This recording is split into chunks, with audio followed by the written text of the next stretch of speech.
खर्च करेंगे तो हमारे पैकेट पे असर नहीं आएगा, क्योंकि हम अगर परिवार का अंग सदस्य मानेंगे तो उसके ऊपर अपना समय, एनर्जी, ऊर्जा खर्च करना क्या समझेंगे, अपनी नैतिक जिम्मेदारी समझेंगे। अब आपकी पात्रता, प्रामाणिकता, योग्यता कितनी है ये आपके ऊपर है, क्योंकि गंगा जी में पाथर रहता है लेकिन एक बूंद पानी नहीं सोख पाता है। हम लोग एक दिन आकर के बढ़िया से बढ़िया समझा बता सिखा दे रहे हैं, लेकिन खाना खाने में टाइम 20 मिनट आधा घंटा लगता है, लेकिन उसको पचाने की प्रक्रिया क्या होती है 6, 8, 10 घंटे की है, तब आपके शरीर में एनर्जी, ऊर्जा, ताकत मिलती है। इस बात को सुन करके, समझ करके अपने व्यवहारिक जीवन में किस लेवल तक अप्लाई कर पाते हैं, क्योंकि जितना अपने जीवन में उस बात को उतारेंगे उसी का उसका लाभ पाएंगे। जैसे किसी को घी ही पिला दिया जाए, लेकिन घी पीने से नहीं फायदा कर जाएगा, पहलवान हो जाएगा, घी पचाने की उसकी कैपेसिटी रहेगी तब तो उसको लाभ मिलेगा। अच्छी चीजें हमेशा अच्छी होती हैं। ठाकुर जी चंदन लगाने जाएंगी, आपके हाथ में पहले लगेगा, उनको बाद में लगेगा। कोई मुस्कुरा के आपको देख रहा है, अगर उसकी आपकी निगाहें मिल जाएगी तो आपके चेहरे पर मुस्कुराहट आ जाएगा। आप कारण प्रयोजन समझे मना समझे।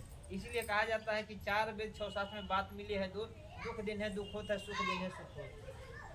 छोटे बच्चों का भाव चित्त कोमल होता है, उन्हें अपना परायपन नहीं, इतने सहज व सरल होते हैं कि क्या कहा जाए।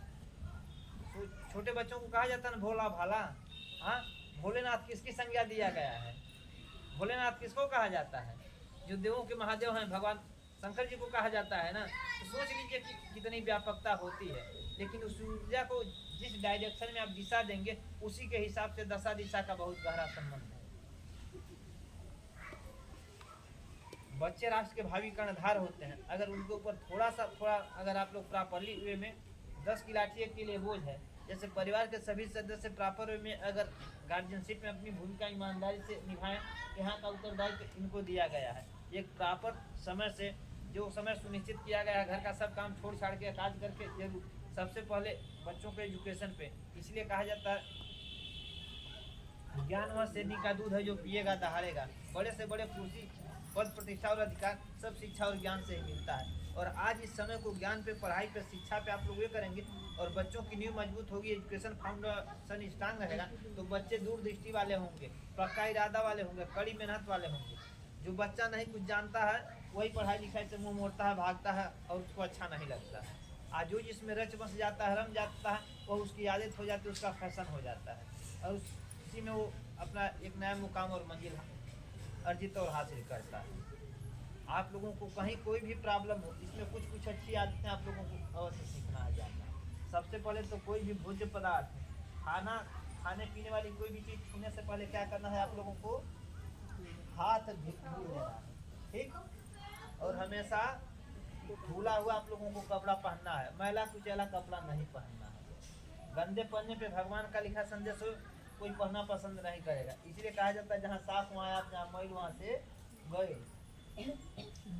जब आपका व्यक्तित्व सही होगा, आपका स्वरूप सही होगा, तभी आपके अंदर अच्छी चीजें आएंगी।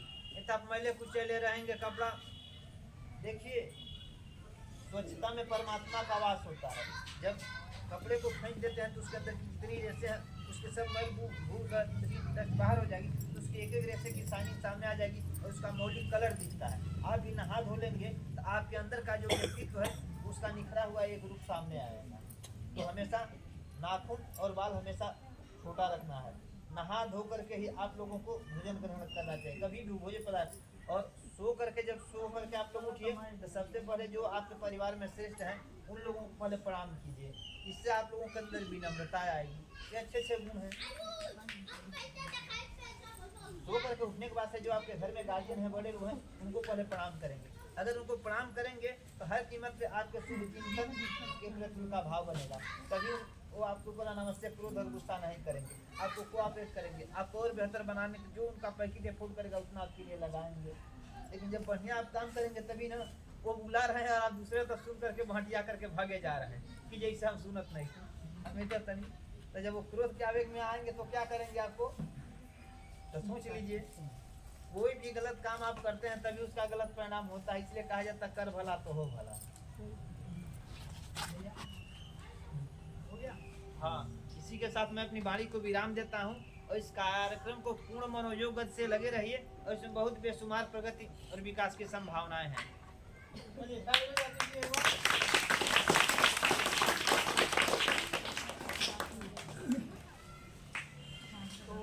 ये हमारे एक्यूप्रेशर